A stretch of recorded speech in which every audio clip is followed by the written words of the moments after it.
Americans will choose a new president this year, and that choice will literally change the future of life on Earth. The reason, of course, is climate change. If the United States government turns away from this problem and from dealing with it, then our children will pay dearly. But Donald Trump doesn't care about that. Global warming is not our biggest problem, folks. Believe me. He's auditioning for the lead role that not even a Hollywood studio could dream up, the moron who destroyed the Earth.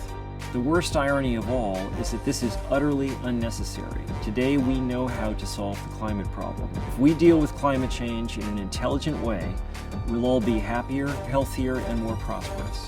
We'll eliminate pollution from fossil fuels, create millions of jobs, and free ourselves from awful dictatorships whose power derives from oil money. Before I made Time to Choose, I knew very little about this. Like many people, I had seen An Inconvenient Truth, the first documentary to discuss climate change, and like nearly everyone who watched it, I left the theater scared, but with no sense of what to do. But in the last decade, everything has changed, in both good and bad ways. First, the bad. The climate problem has become far more urgent and far more obvious. I'm from California, and nobody from California needs science to tell them that climate change is real and dangerous. Spring comes a month earlier than when I was a kid. There is not nearly as much rain, and it is much hotter in summer. The wildfires, droughts, and storms that have ravaged the state are the clear result. In making Time to Choose, I traveled to 4 continents, and I heard the same things everywhere. The rains don't come when they used to. Storms are worse. We can't predict when to plant crops. There's no more water. But it's important to pay attention to the scientists also, because it's the science that tells us just how bad this will be if we don't fix it.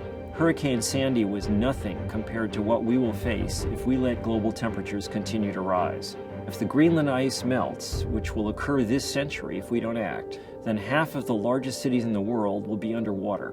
New York, Tokyo, London, Istanbul, all gone. But the second thing that I learned making this movie is far more important. In the last decade, we have made astounding progress in renewable energy and sustainable agriculture. A decade ago, it still wasn't clear that we could solve this problem. Now we know that we can.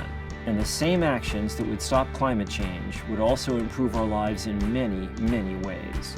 Wind and solar power are becoming economically competitive with conventional power plants. Electric cars will be fully competitive with gasoline-powered cars in about 5 years. They're also quiet and far less expensive to operate and maintain.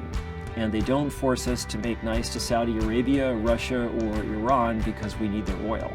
To my surprise, I also found that addressing climate change will help reduce global inequality. Control of natural resources, coal, oil, natural gas, and of land for industrial agriculture have been major sources of political corruption, dictatorship, and economic inequality.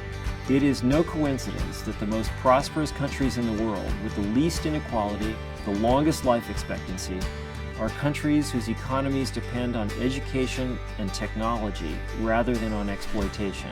So the choice is ours. And it is, in fact, time to choose.